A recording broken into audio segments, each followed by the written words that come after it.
welcome is proof that even a broke clock is right twice a day.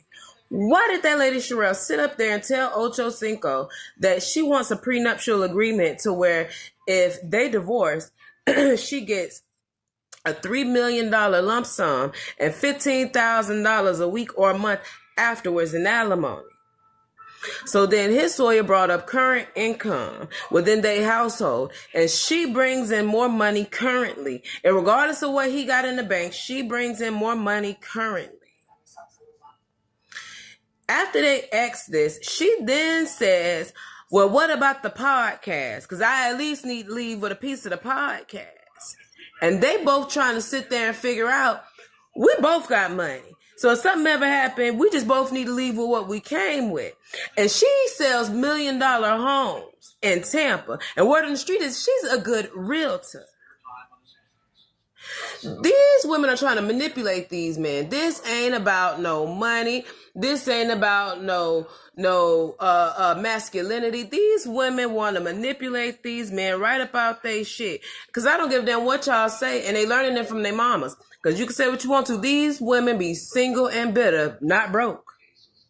They are trying to manipulate the fuck. How the fuck you trying to go after the money he had before he met you and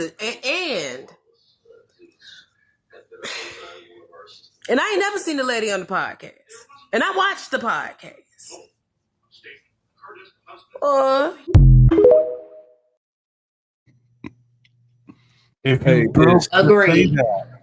Agreed. Off topic, is wearing a bonnet the same as like men wearing a do-rag? Yes. Okay. It's hair protection. Why she had to wear the bonnet for the video, we don't know. Well, I'm saying like in public. Is it the same as like men wearing a do-rag compared to a female wearing a bonnet in public? Yes, it all looks ghetto. I'm not sure. Did Brittany, you say anything, Brittany? No, I didn't. About the bonnet? No. Or just in general? No, about the prenups. You know, I mean, the bonnet and do-rag out in public is definitely ghetto, but no. No, we're not that. We're talking about the prenups. I don't know. That's just how I was raised. My mom was like, you better take that scarf off before you leave about this house. You know, back in the day, had your hair wrapped. Take it off.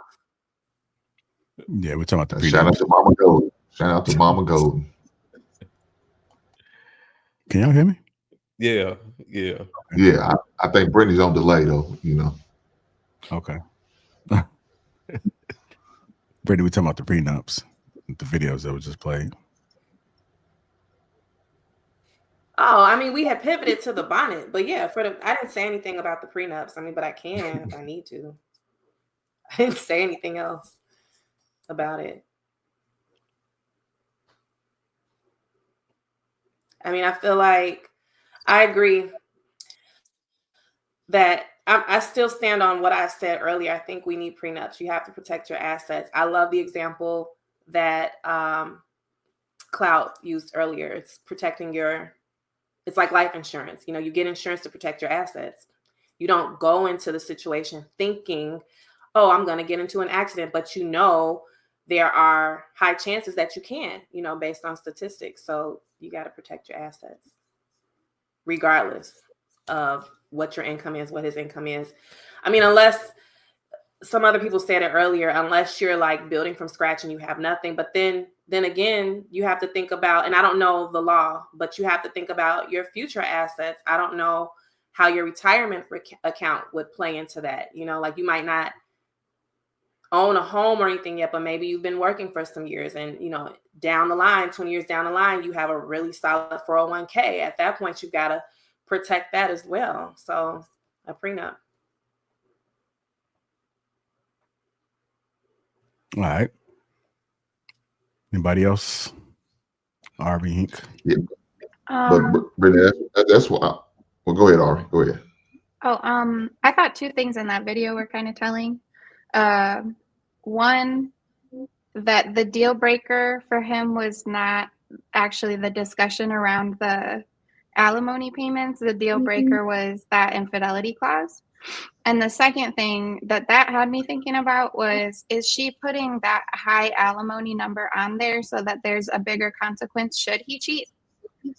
Like if you cheat and make this marriage end or break this marriage in that way, then you're gonna be punished financially, and so maybe you'll think twice. Plus, I'm gonna put this infidelity clause on as well, right? Like to me, that felt like maybe she's trying to ensure his behavior instead of choosing a partner that she can trust. Aria, I'm gonna help you out and say this: she is eye candy. She looks good. She presents well. She has great things going for herself. But in the context of a relationship, people do not present the same well. What we're shown, the advertisement, is not the same behind closed doors. And sort of, if you're going to sign up to marry somebody who just looks amazing and looks great on paper as well, but do you want to wake up the next day next to them?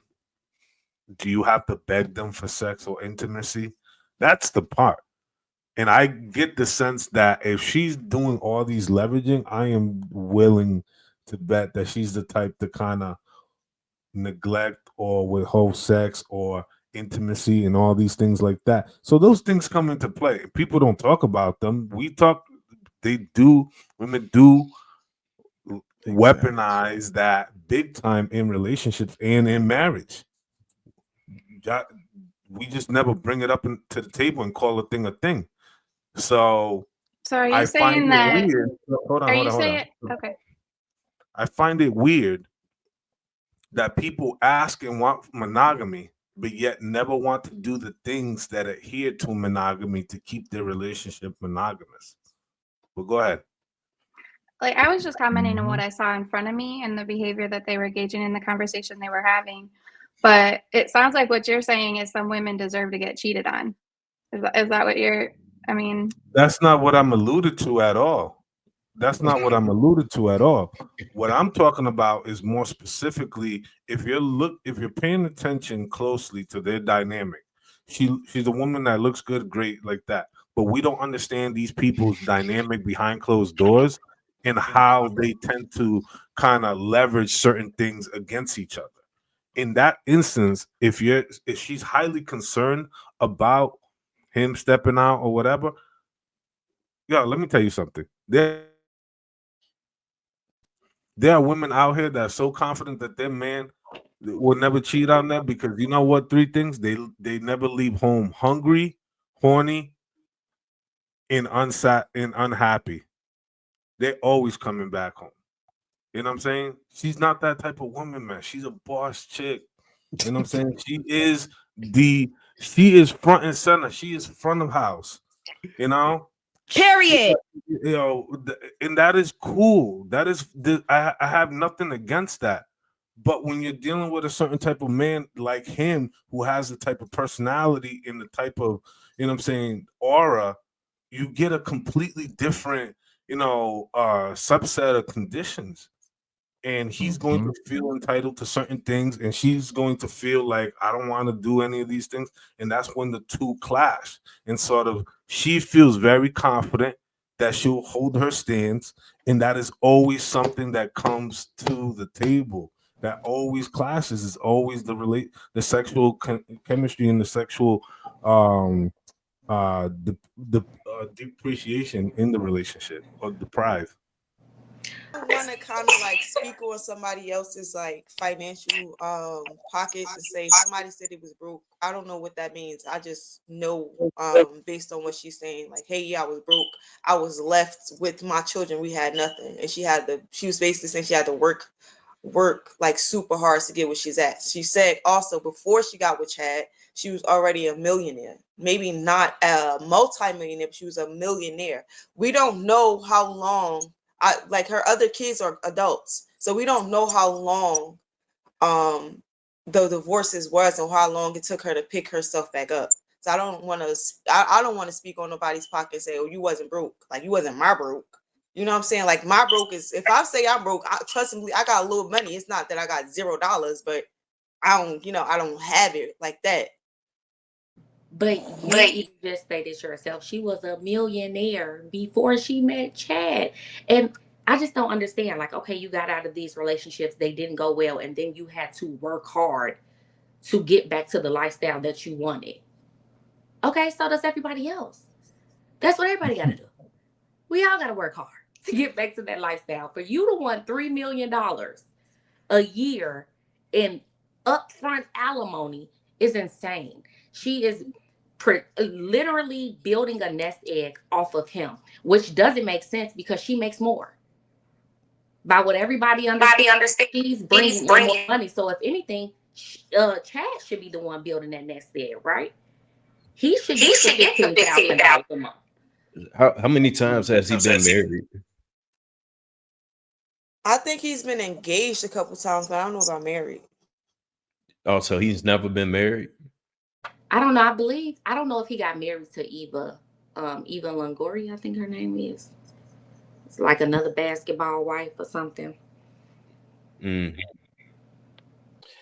Yeah, I think he definitely need it, but he damn near don't even need to marry the young lady though.